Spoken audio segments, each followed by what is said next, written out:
Bukilmagan inson. Ahmadjon Odilovning hayotining 5 fasli. Birinchi fasl. Bahori.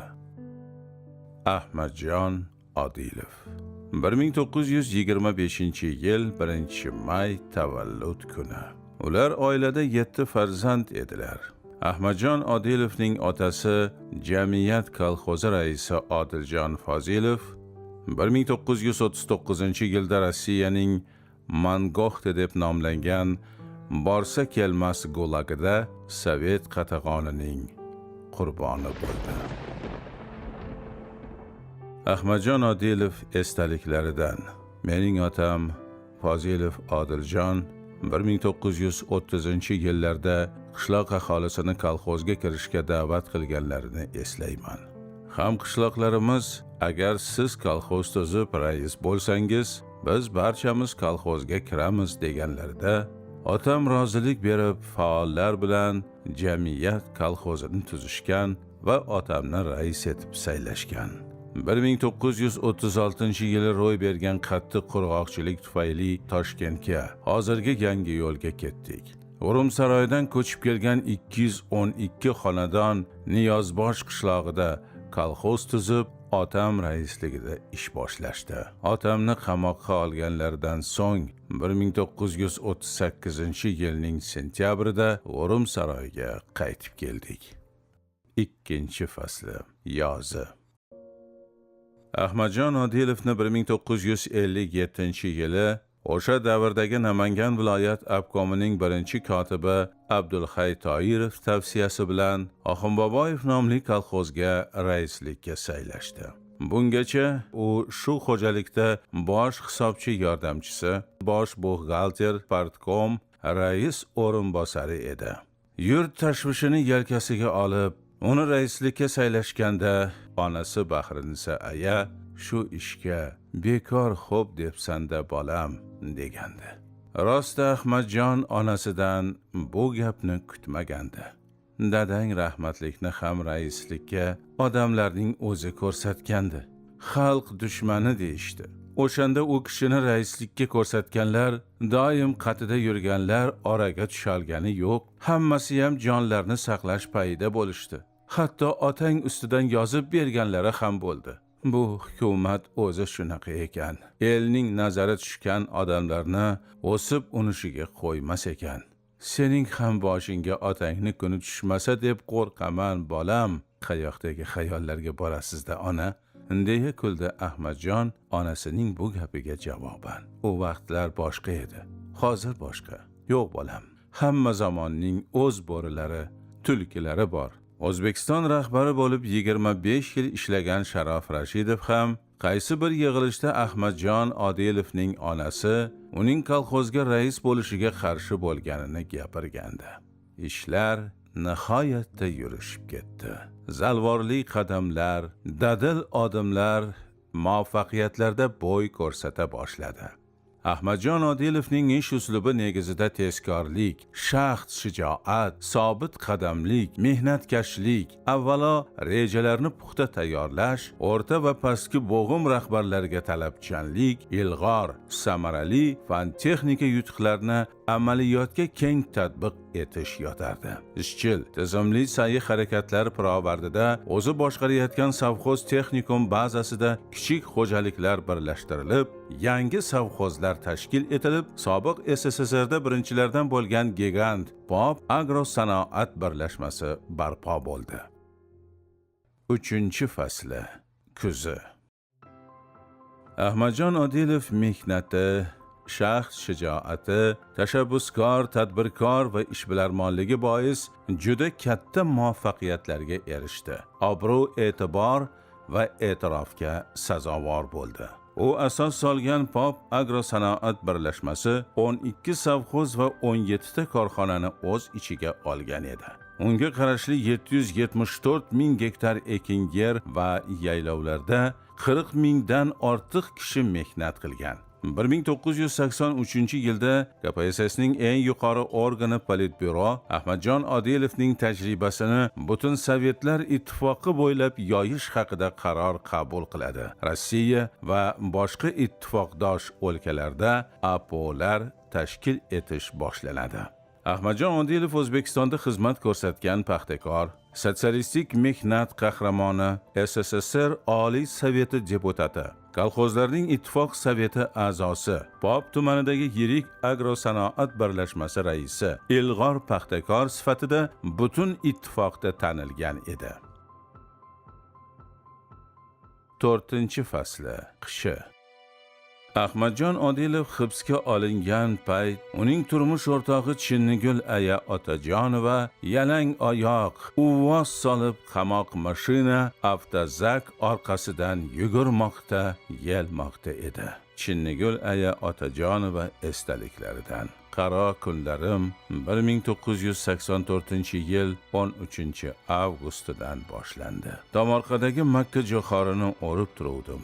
Qo'shnilarim qiyshuv qilib kirib qolishdi. Odilovni ushlab olishganmish.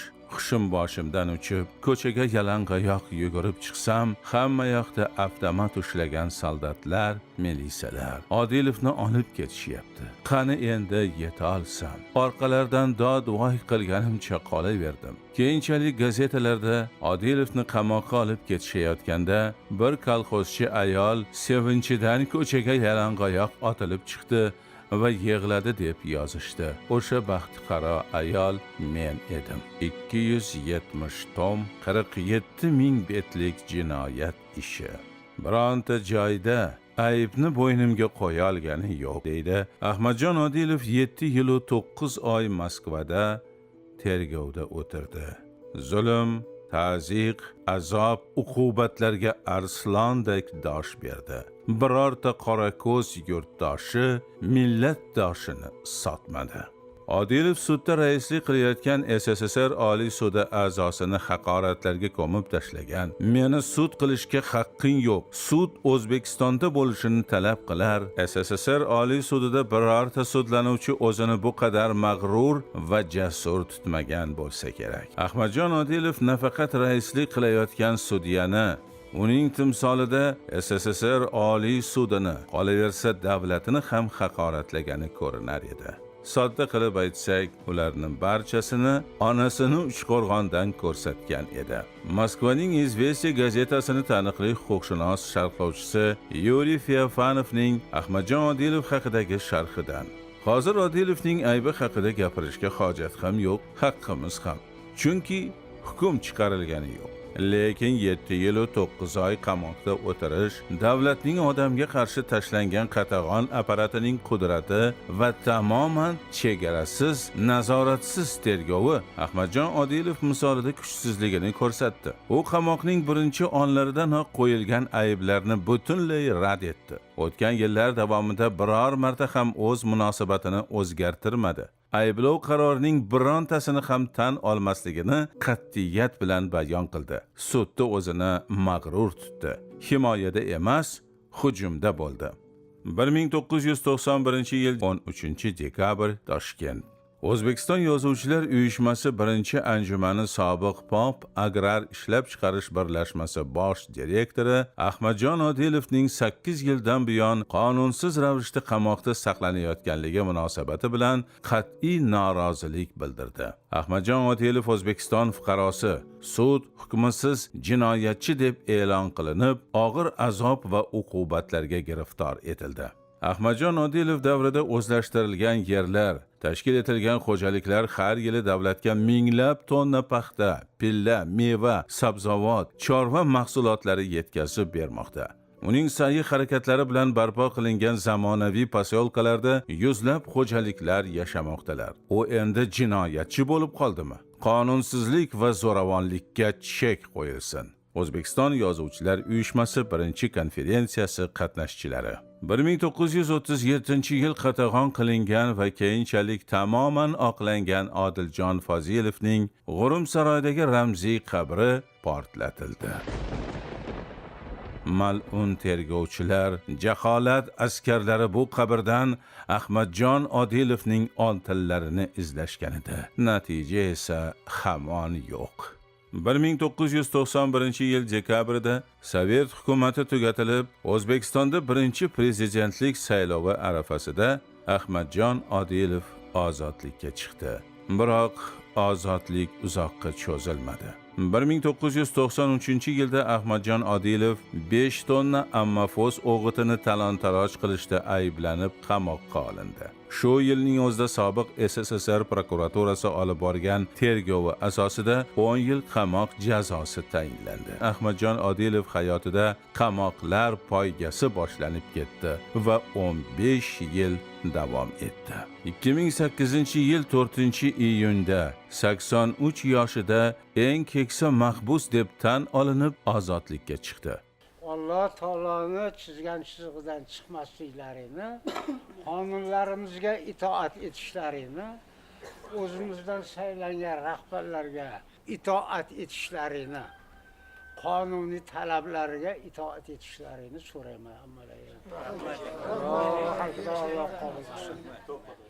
2016-yildagi prezidentlik saylovida Shavkat Mirziyoyev nomzodini qo'llab, o'zining ustozi Sharof Rashidov xotirasini abadiylashtirish va tavalludining 100 yilligini nishonlash taklifi bilan murojaat qildi. 2017-yilda 93 yoshida kindik qoni to'kilgan G'urum saroyida vafot etdi. 5-fasli. Oyning 15-i yorug'. Mangu yashashga urinmang, baribir bu qo'lingizdan kelmaydi. Bernard Shaw. Ha, mangulik Parvardigorga xos. Ahmadjon Odilov mangulikka da'vogar bo'lmagan albatta. Biroq u gapdonlik, vaysaqilik, demagoglik bilan emas, chinakam faoliyat, mehnat, zahmat va matonat bilan o'z shon shavkatini yaratdi. Ahmadjon Odilovning aytishicha, Sharof Rashidov uni diplomat bo'lmagani uchun tanqid qilar ekan. Sharof aka, meni diplomat emassiz deb urishar edi. Hozir ham diplomat emasman. Odamlarni rozi qilishdan ustuvor, ezgu g'oya amal qilayotgan yangi zamon, yangi O'zbekistonda Ahmadjon Odilov va u kabilarning sha'ni, qadr-qimmatining tiklanishi ulkan sharafdir. Zero adolatdan tiriklargina emas, marhumlar ham umidvordirlar. Diling kuymasin noumidlik bilan, yorug' kun tug'ilgay qaro kechadan. Shayx Muslihiddin Sa'diy. Mirzayevni Xudo shunday yaratgan ekan, u tarjimai holini o'qidim. Yoshlikdan qiynalib o'sgan, Alloh taolo menga kuch bergan, kuchi ko'p ekan. Lekin shunga biz hammamiz bir bo'lib, millionlar qo'shni mamlakatlar hammamiz bir bo'lib yordam qilsak, lekin shu amalga oshadigan gapni gapiryapti. Lekin shu turishdan hamma bir bo'lib yordam bermasa, juda qiynalib qolish xavfi bor. Qiynalib shunga kuch-quvvat tilaymiz. Rejasini, mo'ljallarini amalga oshirishda hamma millionlar bir bo'lib yordam qilishini butun xalqqa iltimos qilaman.